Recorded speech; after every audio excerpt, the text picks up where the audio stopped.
L'Allemagne était vraiment devenue une nation bien différente. Elle était toujours le plus grand pays d'Europe, mais c'était désormais une démocratie avec des institutions républicaines. La République de Weimar, née dans les cendres de la défaite, fut associée à l'humiliation du traité de Versailles et affronta très vite de graves difficultés. Elle dut d'abord surmonter les troubles politiques fomentés par les révolutionnaires communistes et les nationalistes d'extrême droite. En 1923, le pays, incapable de payer les réparations de guerre, plongea dans l'hyperinflation et une crise économique sans précédent qui toucha de plein fouet la population.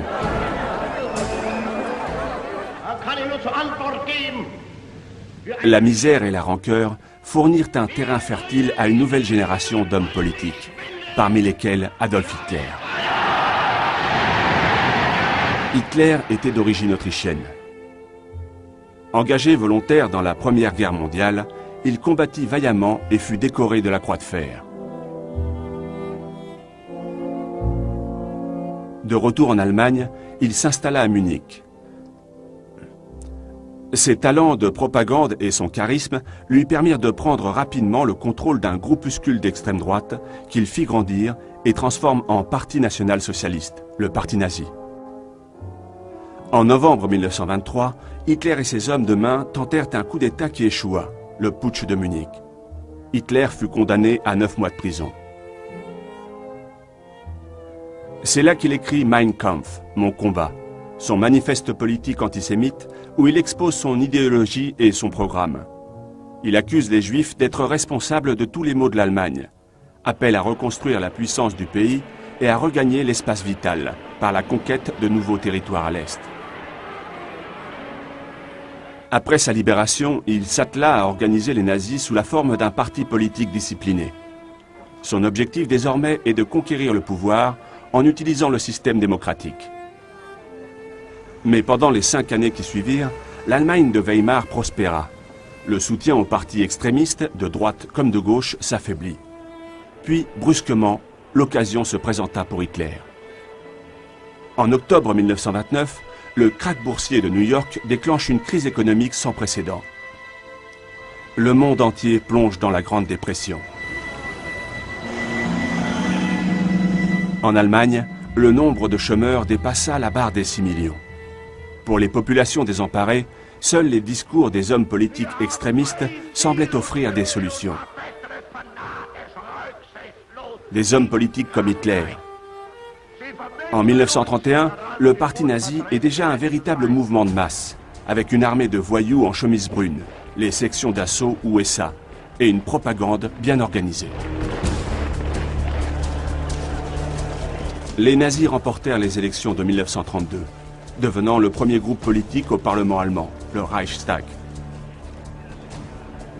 Mais Hitler refusa de composer une alliance et paralysa l'activité du Parlement.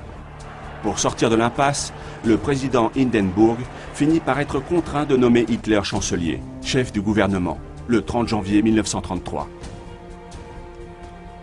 En février, l'incendie du Reichstag permit à Hitler d'exiger des pouvoirs d'exception, d'éliminer tous ses opposants politiques et de commencer la mise au pas du pays. La démocratie était morte. Lorsque Berlin accueillit les Jeux Olympiques en 1936, les nazis affichèrent l'image d'un régime ferme mais juste, souhaitant rendre sa fierté à son peuple et ne craignant personne.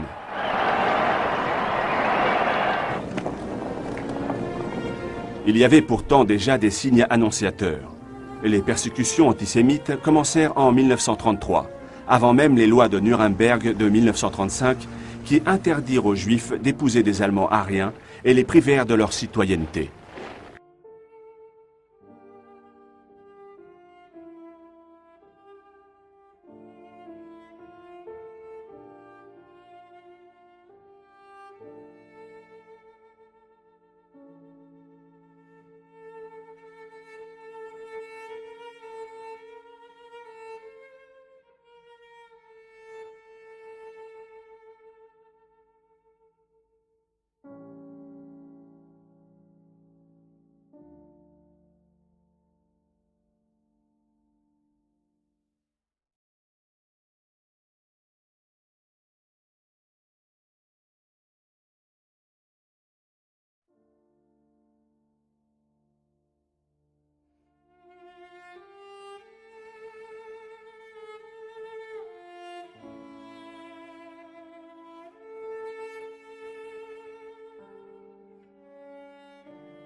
Des mots que nous aurions pu ne jamais découvrir.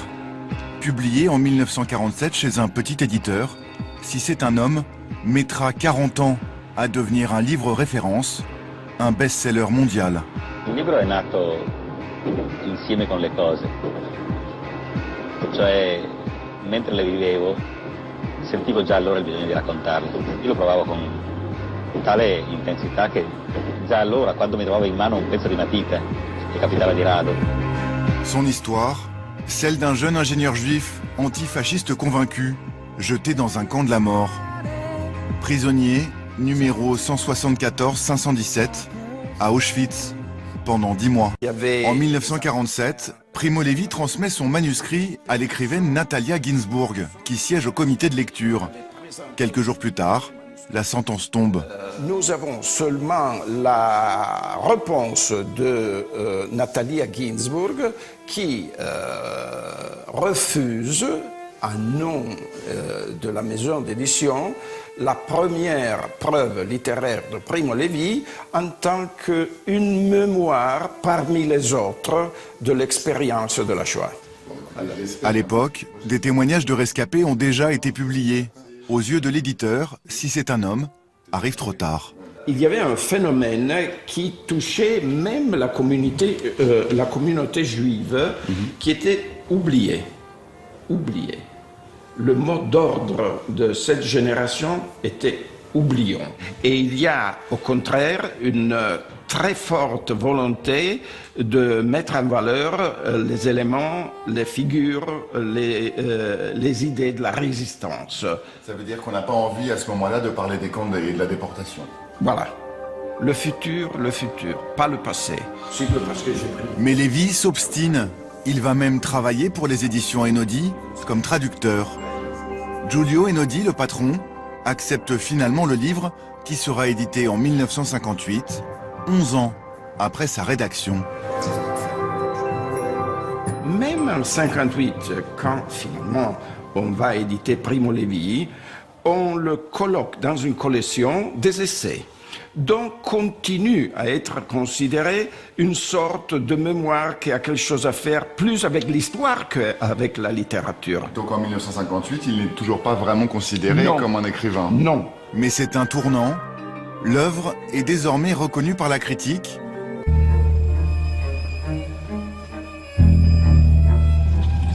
Voilà, alors ici nous avons toutes les œuvres de Primo Levi, naturellement en italien, toutes les éditions qui sont sorties petit à petit. Il a été traduit dans le monde entier. Mais il a été traduit en 47, 48 langues.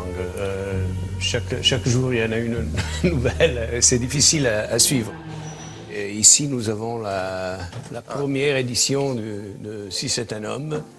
Ça, c'est un exemplaire très rare. Oui, c'est un exemplaire assez rare parce que ça, c'est la première édition qui est sortie en 1947. 2500 copies, dont la moitié seulement seront vendues. Un démarrage timide, quasi confidentiel, mais pour le rescapé d'Auschwitz, ce n'est qu'une première étape et elle est vitale. C'était une urgence pour lui absolue. C'était une urgence absolue. Il racontait. C'est-à-dire que beaucoup de choses qu'il a écrites dans ce livre, il les avait déjà racontées à ses amis, à n'importe qui. Il avait une urgence de parler et de raconter ce qui s'était passé. Et donc, pour lui, c'était essentiel de pouvoir arriver à publier ce témoignage.